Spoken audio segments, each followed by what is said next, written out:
Sometimes I find people get confused on the play one because they're, kids have a right to play, but they think maybe that's just a want, but actually it is a need.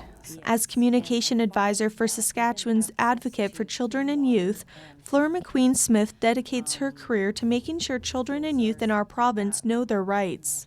People have rights from the time they're born. It's not like you become an adult and then you have rights. So we all have, the right to be safe, to be protected, to be respected, to be involved in decisions that affect our lives. That doesn't start at adulthood. And we can't expect to have successful adults if we don't, value children and youth sort of as they come along and become adults. The organization is an independent officer of the Legislative Assembly of Saskatchewan and advocates on behalf of children and youth receiving services from the provincial ministry.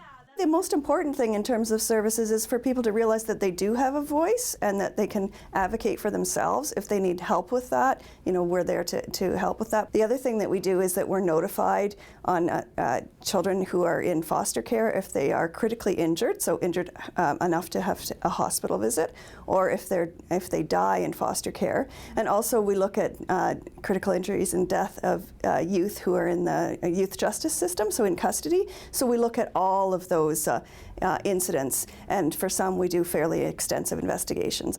The organization also spends a large amount of time out in the community educating children and youth on their rights and the historical significance of the United Nations Convention on the Rights of the Child. 1925, when the United Nations was set up, they always sort of saw that children and youth needed to have something formalized in terms of respecting their rights, because otherwise we kind of don't think as much in terms about children and youth actually having rights. They have a right to have an expression of the things that they want and need in order to have a good life and to reach their full potential. And to recognize this important human rights treaty, a national day was created.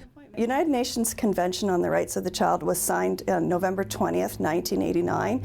Canada ratified it in 1991. And in 1993, there was an act of federal parliament to have a National Child Day. So we celebrate that every year on November 20th. To commemorate the 25th anniversary of the convention, Saskatchewan's Advocate for Children and Youth is asking the community to share their thoughts through a social media campaign. We've made a bunch of templates that people will be able to access from our website. We're just going to be encouraging people to talk about their rights and then share them with us. Hashtag Child Rights SK and Youth Voice SK. To learn more about the organization or the rights of children and youth in Saskatchewan, visit saskadvocate.ca. For Go Saskatoon, I'm Janella Hamilton. We can ask adults to say why they think children's rights are important. Yeah.